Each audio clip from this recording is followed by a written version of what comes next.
रानी जी, आ रही हूँ माधुरी जी, आ रही हूँ। भाई साहब आरएलडी के प्रवक्ता, इनसे पूछिए क्या जयंत चौधरी जी को इन्विटेशन नहीं गया है? पूछिए आप इनसे, इनको इन्विटेशन गया हुआ है? अब ये मना कर दें, ना कहें, ना आने का मन हो तो ये इनकी मनसा है। जाकी रही भावना जैसी, प्रभु मुहूर्त देखी तिन तैसी। तो भैया जिनको आना है वो आएंगे, और जाहिर सी बात है किसी पार्टी का कार्यक्रम नहीं है, ये पार्टी का इवेंट नहीं है। रामलला 500 साल बाद अपने जन्म स्थान पे आ रहे हैं, और ये जो मंदिर बना है, यह मंदिर ईंट पत्थर का नहीं है। यहाँ पे पानी से पत्थर ये नहीं बना, ये कार सेवकों के खून से बना है मंदिर है ये। कार सेवकों ने जितनी गोलियां खाई, आप देखिए बगल में हमारे महंत राजूदास जी खड़े हैं, इन्होंने प्रण लिया था कि ये नंगे पैर रहेंगे। देखिए आज भी इनके पैरों में चप्पलें नहीं है। तो ऐसे ऐसे सेवक, माता सबरी ने वहाँ झूठे फल खाए। यहाँ पर कार सेवकों की जो माएँ थी, उनके चंदे से बना ये, उन्होंने जिनके लड़के बलिदान हुए उनके चंदे से बना ये मंदिर है। और इन सब बातों को इनको ध्यान रखना चाहिए। अब आप किसी के ऊपर,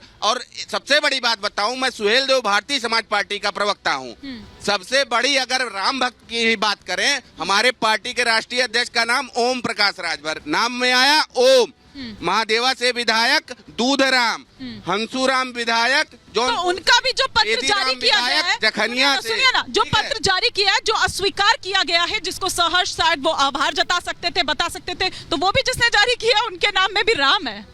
ये अब देखने वाली बात है ना। और दूसरी बात है कि ये किसी पार्टी का इवेंट नहीं है, राम सबके हैं। और आपको बता दूं, सबसे बड़ा मुस्लिम इंडिया में ही नहीं, सबसे बड़ी मुस्लिम कंट्री है इंडोनेशिया। वहाँ पे प्रत्येक दिन, अभी रामायण की बात चली, वहाँ पर प्रत्येक दिन इंडोनेशिया के सरकारी चैनल पे रामायण रोज दिखाया जाता है। तो राम सबके हैं। अब इनको कहने के लिए चूंकि कुछ बचा है नहीं, और जाहिर सी बात है जो राम का नहीं वो किसी काम का नहीं। एक रिएक्शन यहाँ से लेती हूँ, फिर मैं माधुरी जी का रुख करूँ।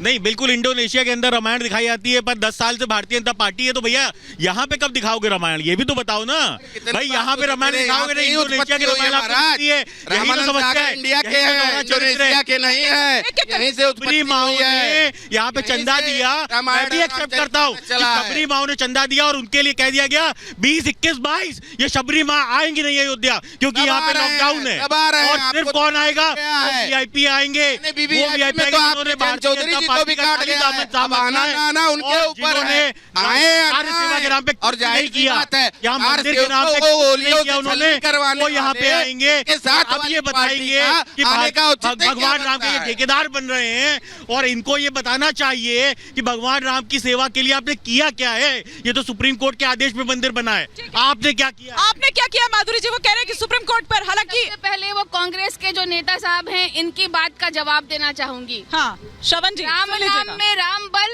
राम नाम विश्वास। आपने कहा ना कि राजीव गांधी जी ने ताला खुलवाया था। हाँ। आपने कहा अभी। हाँ। मैं कहना चाहती हूँ कि आप राजीव गांधी जी का क्रेडिट लेना चाहते हैं, लेकिन जब सुप्रीम कोर्ट में बारी आती है हलफनामे की, तो उस विश्वास को आप कह देते हैं कि काल्पनिक थे राम। तो आप तय कर लीजिए कि आपको पहले ये अच्छा लग रहा है या बहुत बुरा लग रहा है। क्रेडिट कभी कभी आप लेते हैं और कभी कभी कह देते हैं कि भारतीय जनता पार्टी ये वो। मैं कहना चाहती हूँ कि एक कविता याद आ रही है। मन कटुवाणी से आहत हो, भीतर तक छलनी हो जाए, फिर बाद कहे प्रिय वचनों का रह जाता कोई मोल नहीं। मुझे पता है कि कांग्रेस पार्टी कुछ दिनों के बाद इन्हीं भारतीयों का, इन्हीं श्री राम प्रेमियों का वोट लेना चाहेगी, तो वो जरूर आकर कहेगी कि नहीं नहीं हमने ऐसा नहीं कहा था, जैसा कि आप अभी कह रहे हैं। और दूसरा, जो आपके राष्ट्रीय लोकदल के नेता हैं, इन्होंने अभी कहा कि भारतीय जनता पार्टी ने क्या किया। मैं कहना चाहती हूं कि आपको 1987 से लेकर के अब तक के आंदोलन के बारे में जानकारी है भी कि नहीं है। भारतीय जनता पार्टी में अटल बिहारी वाजपेयी, एक एक करके जवाब ले लेती हूँ पहले। मैं अपनी साथी बहन को बताना चाहता हूँ, क्रेडिट अगर आज कांग्रेस पार्टी को राम के नाम पे वोट लेना होता, तो आज हम इस देश में सभी को एक साथ लेके, चाहे दलित हो, चाहे पिछड़ा हो, चाहे गरीब हो, चाहे वंचित हो, हम तमाम उन मुद्दों की बात करते हैं। लेकिन अभी पूछ लीजिए महोदया से कि इस देश में रोजगार की स्थिति क्या है, तो रोजगार पे बात नहीं करेंगी। ये आके बताएंगी कि हमें इस वक्त आपसे भी तो जब सनातन की बात की जाती है तो आप बिल्कुल करिए रोजगार की बात। आप रोजगार की बात करिए, महंगाई की बात करिए, रोजगार की बात करिए, महंगाई की बात करिए। देखिए, हम सनातन धर्म संभाव की बात करता है, लेकिन ये लोग तोड़ों की राजनीति करते हैं। इन्होंने जिस तरीके से धर्म के नाम पे राजनीतिक तुष्टीकरण। मैं एक सेकंड के लिए आप दोनों को रोक रही हूँ, मैं एक सेकंड के लिए आप दोनों को रोक रही हूँ, मैं आपको रोक रही हूँ। इस वक्त हमारे साथ एक बहुत ही खास मेहमान है, आचार्य प्रमोद कृष्णम जी। और आचार्य प्रमोद कृष्णम जी को हम यहाँ पर देख रहे हैं, जबकि जो उनके नेता हैं वो तो लगातार विरोध कर रहे हैं, अस्वीकार कर चुके हैं। मतलब जिस पत्र को सहर्ष स्वीकार करना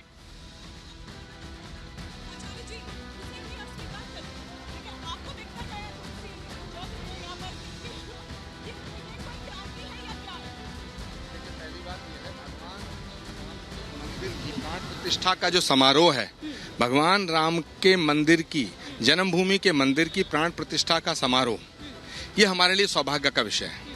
कितने ही सालों का संघर्ष, सदियों की लड़ाई, कोर्ट कचहरी, मुकदमा, supreme court, high court, civil court, तारीख पे तारीख, इसके बाद ये दिन आया। दूसरा, तमाम एलिगेशंस, तमाम ऑब्जेक्शंस उस दिन खत्म हो गए जब भारत के सुप्रीम कोर्ट ने यह फैसला दे दिया। और भारत के सुप्रीम कोर्ट ने जब फैसला नहीं दिया था, हर एक राजनीतिक दल ये कह रहा था कि हम सुप्रीम कोर्ट का फैसला मानेंगे।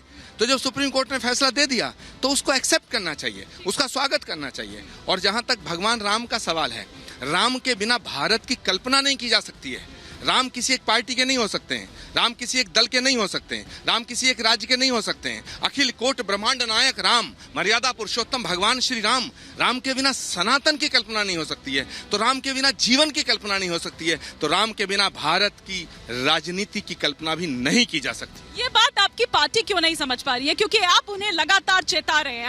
अभी हमने 5 राज्य के विधानसभा चुनाव के नतीजे आए, आपने उसमें भी उन्हें कहा कि आपको सनातन का विरोध ले डूबा है, बावजूद उसके ये थम नहीं रहा।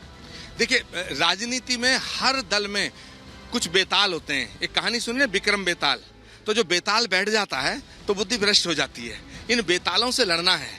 लेकिन ये बेताल हैं कौन? लेकिन कांग्रेस पार्टी राम विरोधी नहीं है। कांग्रेस पार्टी राम विरोधी नहीं है। कांग्रेस पार्टी वो पार्टी है जो महात्मा गांधी की पार्टी है। महात्मा गांधी की हर सभा की शुरुआत होती थी रघुपति राघव राजा राम पतित पावन सीताराम। कांग्रेस पार्टी वो पार्टी जो राजीव गांधी की पार्टी है। राजीव गांधी ने ही श्री राम जन्मभूमि का ताला खुलवाने का काम किया, राजीव गांधी जी ने ही शिलान्यास का काम किया।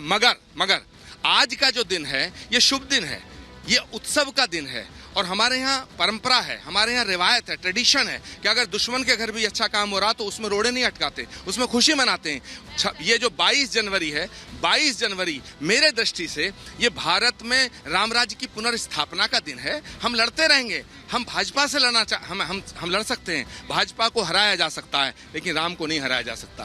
भाजपा को हराया जा सकता, सनातन को नहीं हराया जा सकता। इसलिए विपक्ष से मैं कहना चाहता हूँ, ये राम मंदिर के राम मंदिर की जो प्राण प्रतिष्ठा समारोह का निमंत्रण है, इसको स्वीकार करना चाहिए। इस अस्वीकार के फैसले पर पुनर्विचार करना चाहिए।